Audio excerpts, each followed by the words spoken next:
ദൈവത്തിന് മഹത്വം. ഒരിക്കൽ കൂടെ വീണ്ടും വരുന്ന കർത്താവായ യേശു ക്രിസ്തുവിന്റെ നിസ്തുല്യ നാമത്തിൽ ഏവർക്കും എളിയവന്റെ സ്നേഹവന്ദനത്തെ അറിയിക്കുന്നു. 2 പത്രോസിന്റെ ലേഖനം 1-ാം അധ്യായത്തിന്റെ 5 മുതൽ വായിക്കുമ്പോൾ, നിങ്ങളുടെ വിശ്വാസത്തോട് വീര്യവും, വീര്യത്തോട് പരിജ്ഞാനവും, പരിജ്ഞാനത്തോട് ഇന്ദ്രിയജയവും, ഇന്ദ്രിയജയത്തോട് സ്ഥിരതയും, സ്ഥിരതയോട് ഭക്തിയും, ഭക്തിയോട് സഹോദരപ്രീതിയും, സഹോദരപ്രീതിയോട് സ്നേഹവും കൂട്ടിക്കൊള്ളുവിൻ. ഇവിടെ നമുക്ക് കാണുവാനായിട്ട് കഴിയുന്നത് യഥാർത്ഥത്തിൽ ഒരു വിശ്വാസി അനുഷ്ഠിക്കേണ്ടുന്നതായ അനേക കാര്യങ്ങളെക്കുറിച്ച് ഈ വാക്യങ്ങളിൽ നമുക്ക് കാണുവാൻ സാധിക്കുന്നുണ്ട്.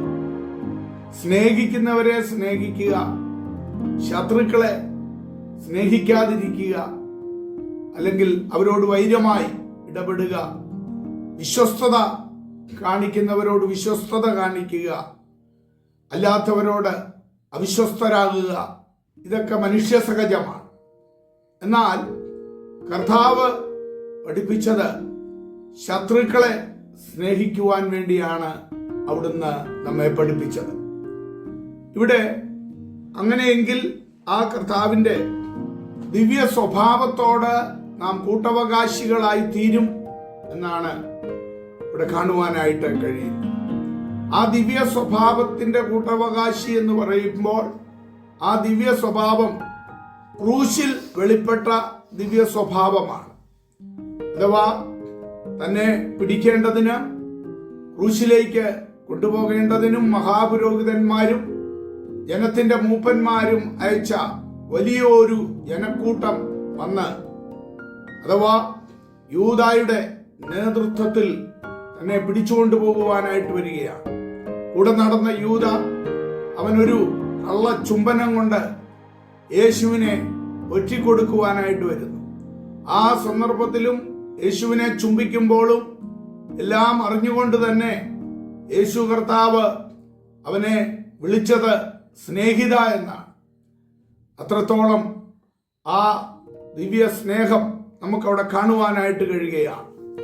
ക്രൂശിൽ കിടന്ന് താൻ പിടയുമ്പോഴും, മറ്റുള്ളവർ പരിഹസിക്കുമ്പോഴും, അവർ താടിരോമം പിച്ചി പറിക്കുമ്പോഴും, നീണ്ട ചാട്ടവാറുകൊണ്ട് അടിക്കുമ്പോൾ, കൈകളിലും കാലുകളിലും ഒക്കെ ഇരുമ്പാണികൾ അടിച്ചു കയറ്റുമ്പോൾ, ശിരസിൽ മുൾമുടി അടിച്ച് ഇറക്കുമ്പോൾ ഒക്കെ താൻ പ്രാർത്ഥിച്ച പ്രാർത്ഥന, ഇവർ ചെയ്യുന്നത് എന്തെന്നറിയായിക കൊണ്ട് ഇവരോട് ക്ഷമിക്കണമേ എന്നുള്ള പ്രാർത്ഥനയാണ് നമുക്കവിടെ കാണുവാനായിട്ട് കഴിയുന്നത്.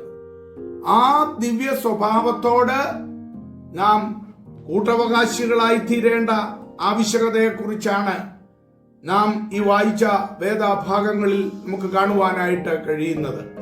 അതിന് സഹോദരപ്രീതി വളരെ അത്യാവശ്യമാണ്.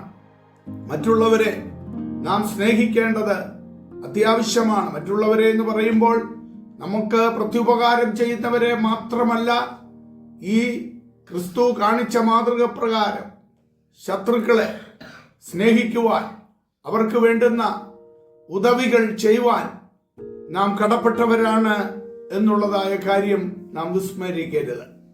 പലപ്പോഴും എന്നാൽ ഇന്ന് മനുഷ്യൻ എത്രയോ വൈരത്തോടുകൂടെ, എത്ര വൈരാഗ്യത്തോടുകൂടെയാണ് മറ്റുള്ളവരോട് ഇടപെടുന്നത്, വേണ്ട കുടുംബ ബന്ധങ്ങളിൽ പോലും ഇടപെടുന്നത് എന്ന് നമുക്ക് കാണുവാനായിട്ട് സാധിക്കും. കുടുംബത്തിൽ, അതേപോലെ സമൂഹത്തിൽ, രാഷ്ട്രത്തിൽ ഒക്കെ വലിയ വൈരാഗ്യങ്ങൾ, അതാണല്ലോ യുദ്ധത്തിൽ പോലും ചെന്ന് അവസാനിച്ചു കൊണ്ടിരിക്കുന്നത്. അതേ പ്രിയമുള്ളവരെ, യേശുവിന്റെ ദിവ്യ സ്വഭാവത്തിന് നാം ഓരോരുത്തരും കൂട്ടവകാശികളായാൽ ഈ ഭൂമിയിൽ തന്നെ ഒരു സ്വർഗതുല്യമായ ജീവിതം എല്ലാ മേഖലകളിലും നമുക്ക് അനുഭവിച്ചറിയുവാനായിട്ട് കഴിയും. അതെ, ആ ദിവ്യ സ്വഭാവത്തിന് കൂട്ടവകാശികളായി മാറാം.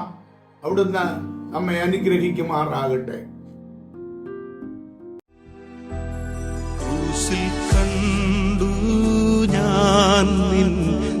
സ്നേഹത്തെ, ആഴമാർന്ന നിൻ മഹത്യാഗത്തെ ക്രൂശിൽ കണ്ടു ഞാൻ നിൻ സ്നേഹത്തെ, ആഴമാർന്ന നിൻ മഹത്യാഗത്തെ പകരം എന്തു നൽകും ഞാനിനി, ഹൃദയം പൂർണ്ണമായി നൽകുന്നു നാഥനേ.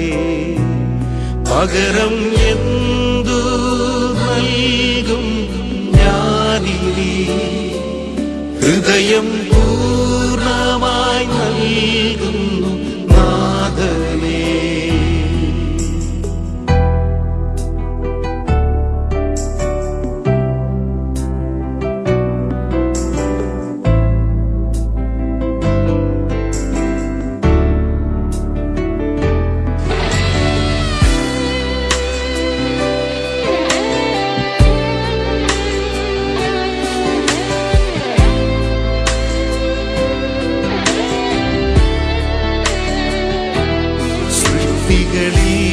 ഞാൻ കണ്ടു നിൻ കരവിരുത്, അത്ഭുതമാം നിൻ ജ്ഞാനത്തിൻ പൂർണ്ണതയും.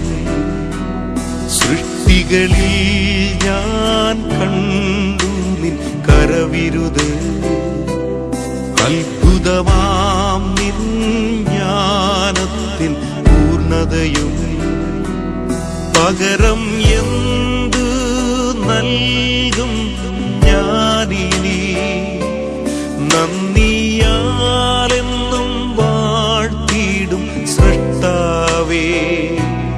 പകരം എന്തു നൽകും ഞാനിനി, നന്ദിയാലെന്നും വാഴ്ത്തിടും സൃഷ്ടാവേ.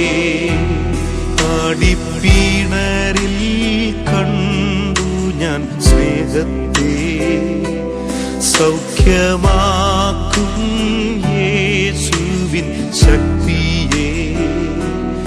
ആടിപ്പീണരിൽ കണ്ടു ഞാൻ സ്നേഹത്തെ,